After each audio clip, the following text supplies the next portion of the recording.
They fired her for saving a Navy SEAL. 24 hours later, the doorbell rang in. The world would never be the same. The hospital boardroom felt like a firing squad dressed in suits. No one met her eyes. Not the director. Not the physicians. Not the cowards who used to call her the best trauma nurse we've got. Now they couldn't even look at her. You're terminated. Effective immediately. 6 words. That's all they gave her. No explanation. No hearing. No gratitude. Just silence. And betrayal. Emily Carter stood there, still wearing the scrubs from the night before. Still soaked with the blood of the man she refused to let die. Still standing tall while everything she had ever worked for burned around her. 20-4 hours. Earlier, no name, no paperwork, no time. A body was wheeled into her trauma bay, bleeding out faster than anyone she'd ever seen. 40 bullet wounds. Chest torn wide. No ID. Just a desperate whisper from someone she'd never seen before. He's one of ours. Please, no questions. Just save him. And she did. No hesitation. No red tape. No regard for the policies she knew would bury her. She cracked his chest, clamped his artery. Her gloves were soaked. Her body ran on adrenaline and something deeper. Conviction. She fought for 5 hours against protocol, against time, against death itself. And she won. He lived, but hospitals don't care about heroism. They care about forms, about rules, about protecting themselves. So when they found out she saved an unidentified man the system had already written off, they threw her away. She walked out with her spine straight, but inside she was falling apart. This wasn't just a job. It was her identity, her oath, her life, and now she was nobody. The world outside didn't stop. The rain didn't pause too. Acknowledged her collapse.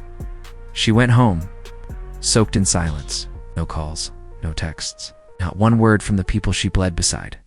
That night she sat in the dark, watching the city lights flicker like they might answer her. Was it worth it? Shh, whispered it out loud. Once. No answer came. Then the doorbell rang. It was barely dawn, the sky still bruised from night. She opened the door, expecting a mistake.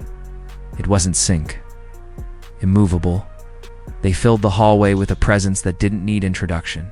You didn't need to see the scars or the eyes sharpened by war. You could feel who. They were Dot, and at the front of them him, the man she saved alive.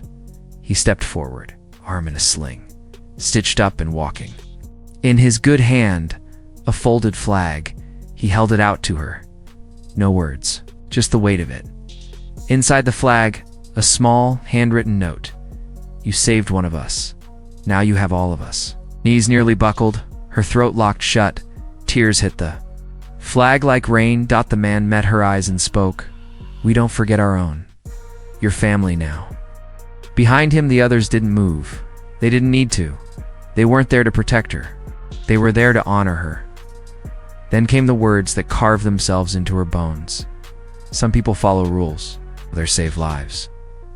You chose right. What came next? A storm? The story spread like wildfire. Veterans, active duty, families of the fallen, they came, not to offer pity, not to console. To stand, they brought job offers, letters, scholarships in her name.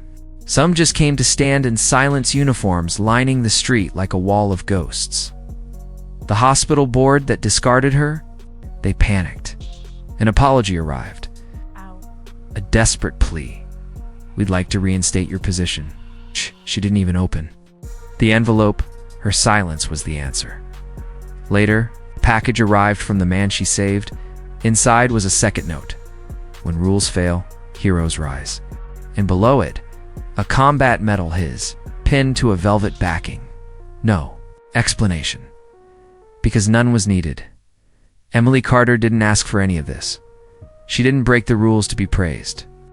She broke them because someone was dying and she could stop it, and in the end, she lost her job, but she gained a family of warriors. A nation that refused to let her name fade into bureaucracy. A place in history she never sought but earned. Sometimes, the door that slams in your face isn't rejection. It's redirection to to the people who would walk through fire for you, because you walk through blood for them. If this story shattered you and stitched you back together, smash that like button. and drop a salute in the comments for Emily Carter and for every unsung hero who chose courage over comfort, conviction over protocol. Let the world hear you, because some heroes save lives, and some heroes remind us what it means to be human.